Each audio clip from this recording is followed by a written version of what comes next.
झारखंड में चल रहे जेपीएससी और जेएसएससी आंदोलन के बीच आयशा ने विधानसभा घेराव का अनाउंस किया था और इसी दौरान आयशा की राष्ट्रीय अध्यक्ष नेहा बोरा भी आज रांची पहुंची थी। बिरसा चौक से विधानसभा घेराव करने के लिए पैदल सभी अपने साथियों के साथ नेहा बोरा आगे बढ़ रही थी।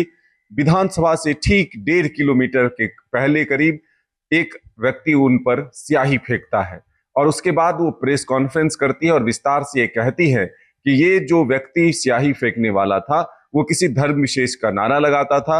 उनका मोटिव सिर्फ इतना था कि दिल्ली के जंतर मंतर पर जिस तरह से हम लोगों ने आंदोलन किया और शिक्षा मंत्री का इस्तीफा हुआ, इसी का विरोध वो करने आए थे।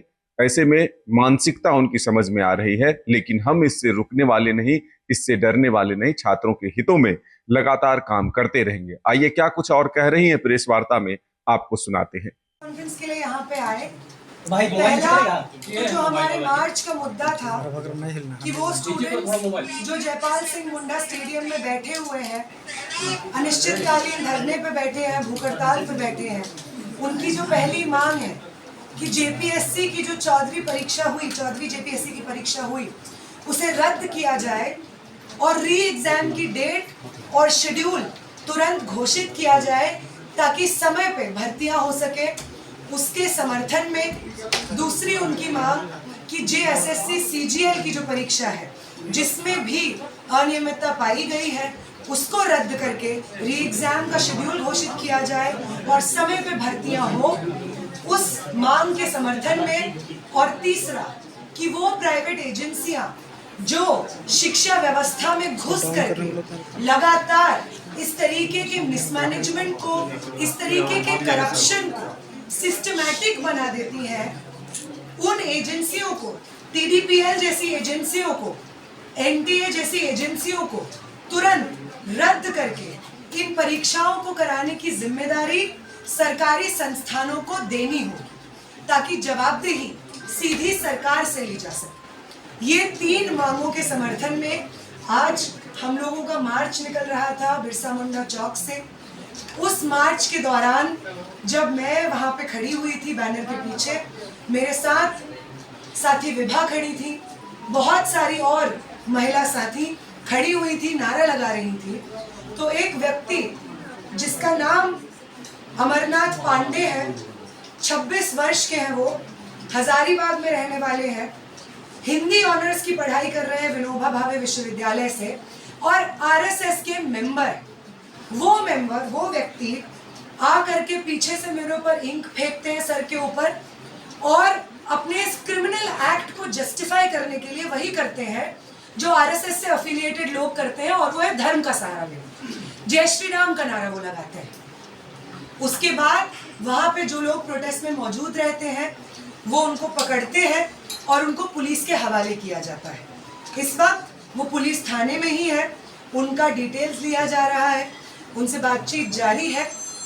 इस तरीके की हिंसा जो आरएसएस और भाजपा के लोग लगातार छात्रों के आंदोलन को कमजोर करने के लिए करते आए हैं, इसके खिलाफ मैं यहाँ से बात रखना चाहूंगी।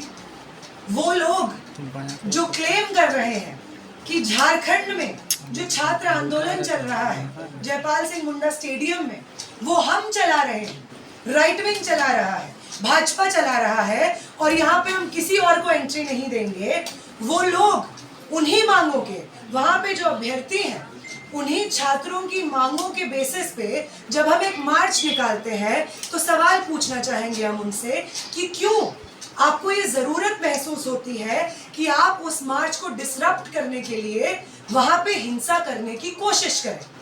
अगर आप छात्रों के आंदोलन के साथ खड़े हैं और सिर्फ अपनी राजनीति की रोटियां नहीं सेक रहे हैं तो आपको इस तरीके के मार्च से कोई प्रॉब्लम नहीं होनी चाहिए जो हम निकाले हुए थे, क्योंकि उसकी सारी मांगे उन छात्रों के समर्थन में थी जो छात्रों की मांगे इस वक्त जयपाल सिंह मुंडा स्टेडियम में छात्र रेस कर रहे हैं।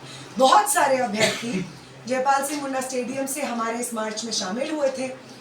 झारखंड भर से अलग अलग जिलों से स्टूडेंट्स इस मार्च में शामिल हुए थे।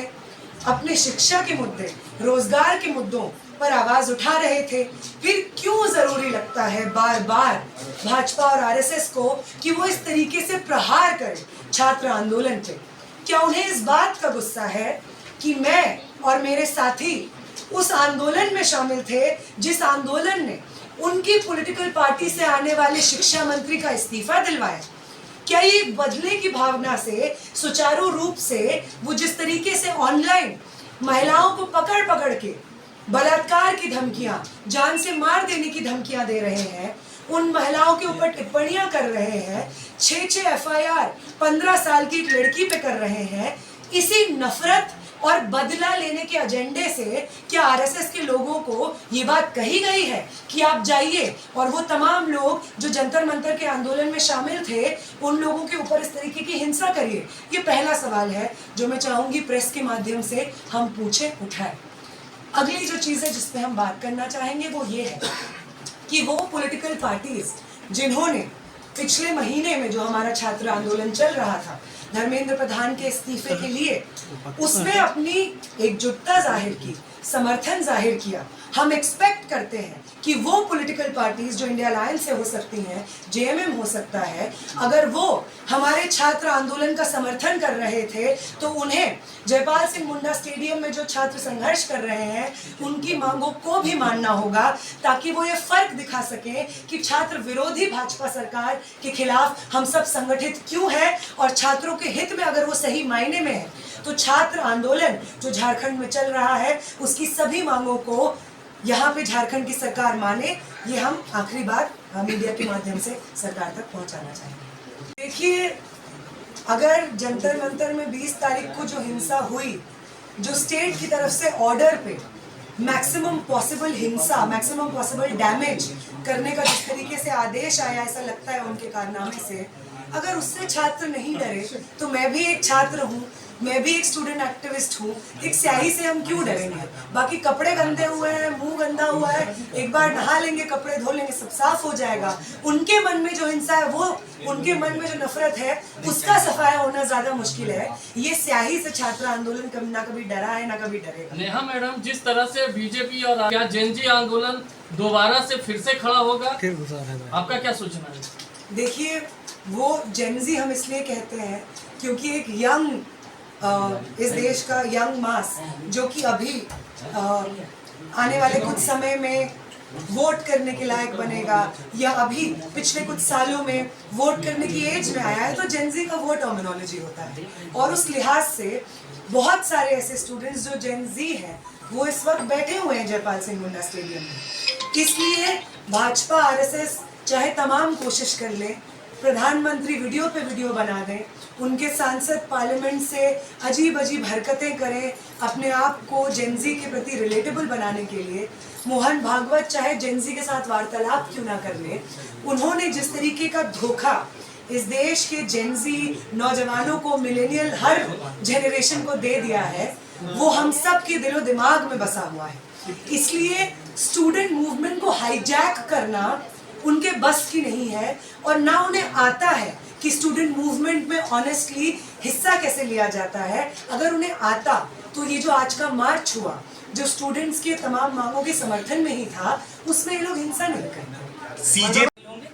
बिल्कुल, जो 10 तारीख को मार्च का कॉल है, उस मार्च को हमारा समर्थन है और सिर्फ नैतिक समर्थन नहीं है, बाकायदा मोबिलाइजेशन में आपको आयशा के साथ ही उस दिन सड़क पे दिख जाएंगे। आप भी रहेंगे? ये सवाल, क्या आप भी रहेंगे? मैं, माफ कीजिएगा, नहीं रह पाऊंगी क्योंकि बाकी राज्यों में इसी तरीके के आंदोलन कॉलेजेस यूनिवर्सिटीज़ में चल रहे हैं जहाँ पे छात्रों ने इनवाइट किया है, तो मैं पर्सनली नहीं रह पाऊंगी। लेकिन आयशा के साथी जितनी लाठियाँ पड़ेंगी, अगर पड़ेंगी तो वो आयशा के साथियों पे भी पड़ेंगी। जितना लंबा वो मार्च होगा, उस मार्च में आयशा के साथी भी रहेंगे। आप जो साथी कवर करते हैं झारखंड में मीडिया, आप खुद ये देखेंगे।